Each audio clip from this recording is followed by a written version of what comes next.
Barbecue जो है वो वन ऑफ द रीज़न्स हो सकता है कैंसर की। अब इसकी वजह क्या है कि जब मीट को आप डायरेक्ट आग के ऊपर पकाते हैं, वो जो पतली सी एक काली लेयर उसके ऊपर बनती है, वो कैंसर की वजह बनती है। जो लोग बहुत ज़्यादा बारबेक्यू खाते हैं या जिन लोगों के यहाँ हर हफ्ते बारबेक्यू पार्टीज़ होती हैं, उनको थोड़ी सी एहतियात कर लेनी चाहिए। मैं बारबेक्यू को मना नहीं कर रही, मैं खुद बारबेक्यू बहुत शौक से खाती हूँ।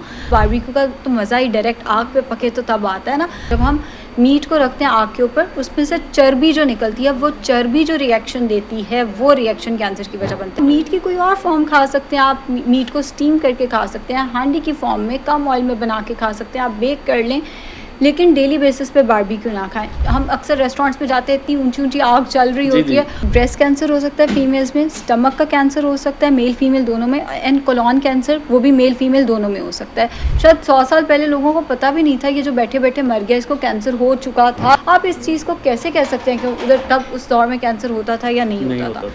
जब किसी को ब्रेस्ट कैंसर होता है, वो फीमेल जाके पूछती है मुझे क्यों हुआ, डॉक्टर के पास कोई जवाब नहीं होता, बिकॉज इसकी कोई रीज़न आज तक डायग्नोज कर ही नहीं सका, कोई एक रीज़न है ही नहीं इसकी। कोई हम एक फीमेल ले आए, उसको बारबेक्यू खिला के ब्रेस्ट कैंसर तो कराने से रहे उसको। बारबेक्यू भी कैंसर का बायस बन सकता है। जी हाँ, ईद कुर्बान पर मज़े मज़े की पार्टियां प्लान करने वालों के लिए एक बुरी खबर है। आशा नासिर कहती हैं कि बारबेक्यू का बहुत ज़्यादा इस्तेमाल कैंसर का बायस बन सकता है। आज हम इनसे जानेंगे कि सरसों के ऑयल से तो खाना पकाने से कैंसर आपने साबित किया था, बारबेक्यू को कैसे जस्टिफाई करेंगी। जी मैम, ये एक बहुत बड़ा यूँ कह लें एक धमाकेदार न्यूज़ आपने दे दी हमें। बिल्कुल ऐसे ही है, बारबेक्यू जो है वो वन ऑफ द रीज़न्स हो सकता है कैंसर की। अब इसकी वजह क्या है कि जब मीट को आप डायरेक्ट आग के ऊपर पकाते हैं, वो जो पतली सी एक काली लेयर उसके ऊपर बनती है, वो कैंसर की वजह बनती है। जब आप उसको खाते हैं तो वो डीएनए म्यूटेशन करती है, जो कि बहुत सारे कैंसर्स की रीज़न में से एक रीज़न हो सकती है। मैं बारबेक्यू को मना नहीं करी, मैं खुद बारबेक्यू बहुत शौक से खाती हूँ, मगर थोड़ी सी एहतियात से हम इस चीज़ से बच सकते हैं। पहली एहतियात तो ये है आपकी कि आप मीट को पार्शली कुक कर लें, यानी पहले आप उसको स्टीम कर लें या उसको बेक कर लें, और फिर उसको जब आप कोयलों के ऊपर डायरेक्ट रखते हैं, जहाँ से ये कैंसर वाली चीज़ शुरू होती है, उसको बार बार फ्लिप करें, उसकी साइड को पलटें, ताकि वो जो ब्लैक लेयर है वो उसके ऊपर बने ही ना। एक्चुअली जो फैट ड्रिप होता है, जब हम मीट को रखते हैं आग के ऊपर, उसमें से चर्बी जो निकलती है, वो चर्बी जो रिएक्शन देती है, वो रिएक्शन कैंसर की वजह बनता है। जितना हो सके ऑयल को उस टाइम पे कम से कम इस्तेमाल करें, मीट को पहले पकाएं, एंड बीच में इफ़ पॉसिबल थोड़ा सा कोई बैरियर लगा दें। डेली बेसिस पे बारबेक्यू इस तरह से ना खाएं। अब मीट की कोई और फॉर्म खा सकते हैं आप, मीट को स्टीम करके खा सकते हैं, हांडी की फॉर्म में कम ऑयल में बना के खा सकते हैं, आप बेक कर लें, लेकिन डेली बेसिस पे बारबेक्यू ना खाएं। ये ज़्यादा अलमिया उन लोगों के लिए या ज़्यादा ख़तरनाक बात उन लोगों के लिए है जो न्यूयॉर्क या उन ममालिक में रहते हैं जहाँ डेली बेसिस पे बारबेक्यू किया जाता है, या जहाँ बारबेक्यू को एक फैमिली एक्टिविटी के तौर पे देखा। पाकिस्तान में अब तो वैसी आंधियाँ इतनी आने लग गई हैं कि हमारे जो बारबेक्यू के खौफ थे वो वैसे ही रह गए हैं। लेकिन आपको करना है एंजॉय, आप ज़रूर इस ईद पे बारबेक्यू एंजॉय करें, लेकिन जो मैंने एहतियाती तदाबीर बताई हैं उनको फॉलो करें, एंड वो जो काली लेयर है वो नहीं आनी चाहिए आपके गोश्त के ऊपर। अच्छा मैम, जब आपने देखा होगा बारबेक्यू कुक कर रहे होते हैं तो आग, भड़कती आग एकदम जब मीट को टच करती है, तो उसके भी कोई साइड इफ़ेक्ट्स होते हैं? एक्चुअली इसी के तो साइड इफ़ेक्ट्स होते हैं, वो जो आग और मीट डायरेक्ट कांटेक्ट में आते हैं, उसी के तो साइड इफ़ेक्ट्स हैं। जैसे मैंने पहले आपको बताया कि जिस पॉइंट पे वो चर्बी जो मीट के अंदर पिघलेगी, वो मीट के अंदर भी मौजूद है, वहाँ से एक रिएक्शन शुरू होता है, जो कि जब आप उस मीट को खाएंगे तो वो डीएनए म्यूटेशन करेगा और वो कैंसर की वजह बनेगा। मैं आपको इस तरह के स्टेक्स, क्योंकि ये स्टेक मैं भी बड़े शौक से खाती हूँ, मैं आपको ये खाने से रोक नहीं रही, क्योंकि एक आधी दफ़ा पे महीने में खा लेने से खुदा ना खास्ता कोई मसला नहीं होना, ये होना है पैटर्न से। जैसे बाहर के ममालिक में अगर हम देखें ना, तो वहाँ पे स्टेक को एक हफ्ते में 2 से 3 दफ़ा कम से कम बनाया जाता है, और इसी तरह बनाया जाता है और घरों में बनाया जाता है। वहाँ पे ये प्रॉब्लम है। पाकिस्तान में भी लीट जो है हमारी, वो बहुत शौक से स्टेक खाती है, और वो डेली बेसिस पे भी स्टेक खाते हैं लोग, उनके लिए ये चीज़ प्रॉब्लम है। जहाँ पे वो हम अक्सर रेस्टोरेंट्स पे जाते हैं, इतनी ऊंची ऊंची आग चल रही होती है और डायरेक्ट मीट को पका रहे होते हैं, ऐसा गोश्त अगर आप डेली बेसिस पे खाते हैं तो फिर आपको बहुत ज़्यादा केयरफुल हो जाना चाहिए। When I was doing research about this, तो मुझे ये देखने में मिला कि एक्सपर्ट्स की एक अच्छी खासी तादाद यही पॉइंट रखती है, जैसे आप फरमा रही हैं कि जी ये कैंसर का बायस है, लेकिन एक बहुत बड़ी तादाद में लोग कहते हैं कि ऐसा कुछ नहीं है, ये जस्ट एक मिथ है। तो आप इस बारे में क्या कहेंगी? नहीं, ये बिल्कुल मिथ नहीं है। मैंने आपको पूरा साइंटिफिकली समझाया कि किस पॉइंट पे वो कार्सिनोजेनिक हो सकता है, और वो जो कहते हैं ना कि ये साइंटिफिकली गलत है, ऐसा नहीं है, ये साइंटिफिकली बिल्कुल ठीक बात है।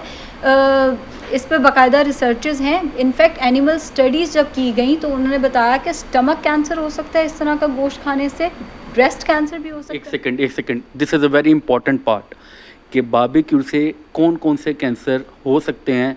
मैं चाहूँगा मिस आप काइंडली एक बार दोबारा हमारे व्यूअर्स को ये बारी बारी क्लैरिटी के साथ बताएं, ये बहुत अहम है, आपने प्लीज़ इसे मिस नहीं करना है। जी प्लीज़। अच्छा जी, ब्रेस्ट कैंसर हो सकता है फीमेल्स में, स्टमक का कैंसर हो सकता है मेल फीमेल दोनों में, एंड कोलॉन कैंसर वो भी मेल फीमेल दोनों में हो सकता है।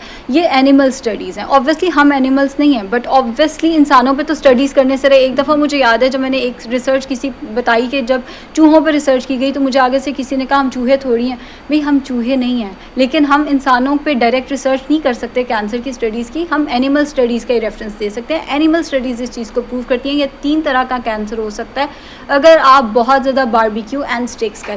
अच्छा मिस, मेरा हर बार की तरह इस बार भी आपसे वही क्वेश्चन है कि सरसों के ऑयल में खाना आज से नहीं पक रहा है, सदियों से पकता आ रहा है। सिमिलरली आग पर मीट का यूँ पका कर खाना आज से नहीं है। जब गारों में लोग रहते थे तब भी आपने मूवीज़ में देखा होगा कि वो आग पर ऐसे घुमा रहे होते हैं और वो खा रहे होते हैं। तो इतने अरसे से सालों का ये सफ़र, लेकिन आज हम इसको कैंसरस कैसे डिक्लेयर कर सकते हैं? देखिए, या तो हो कि पुराने लोगों की लाइफ कोई बहुत लंबी रही हो। एक वक्त था जैसे क्लोपेट्रा के दौर में 40 साल इंसान की लाइफ हुआ करती होती थी, और उसकी वजह क्या होती थी, जो चीज़ उन्हें लगता था कि नेचुरल है वो फ़ौरन खाना शुरू कर देते थे, और वहीं से बहुत सारी बीमारियों की वजह बनती थी। हमने तरक्की की है, हमने साइंस में तरक्की की है। जो गलतियाँ आज से पहले होती आई हैं, आज से शायद 100 साल पहले लोगों को पता भी नहीं था ये जो बैठे बैठे मर गया इसको कैंसर हो चुका था बीच में, वो कैंसर पाकिस्तान में कहाँ इतनी अवेयरनेस थी। 100 साल पहले ना तो बीमारियों के नाम पता थे, ना उनका डायग्नोसिस आता था। सारा कुछ बीमारियाँ पहले भी होती होंगी। तब एक तो ये कि लोगों की इम्यूनिटी बहुत अच्छी थी, बिकॉज वो हमारी तरह बहुत सारे केमिकल्स वाली चीज़ें नहीं खाते थे। आप इस चीज़ को कैसे कह सकते हैं कि उधर तब उस दौर में कैंसर होता था या नहीं होता था? ना कोई डायग्नोज करने वाला, ना कोई बताने। मिस हम अब भी तो नहीं कह सकते हैं, कहीं पे प्रूव हुआ है कि फलां पेशेंट बारबेक्यू या सरसों के ऑयल में खाना खाने से कैंसर पेशेंट हुआ? अच्छा देखिए, फिर वही बात आ गई कि हम ह्यूमन बींग्स पे तो ये रिसर्च कर ही नहीं सकते। एक आम औरत को अगर लेट से ब्रेस्ट कैंसर हो गया, हज़ारों रीजंस होती हैं, कोई एक रीज़न नहीं होती जो कंट्रीब्यूट करती है अब क्यों ब्रेस्ट कैंसर फैल रहा है। जब किसी को ब्रेस्ट कैंसर होता है वो फीमेल जाके पूछती है मुझे क्यों हुआ, डॉक्टर के पास कोई जवाब नहीं होता, बिकॉज इसकी कोई रीज़न आज तक डायग्नोज कर ही नहीं सका, कोई एक रीज़न है ही नहीं इसकी। यही हमारी छोटी छोटी हैबिट्स हैं जो कैंसर की वजह बनते हैं।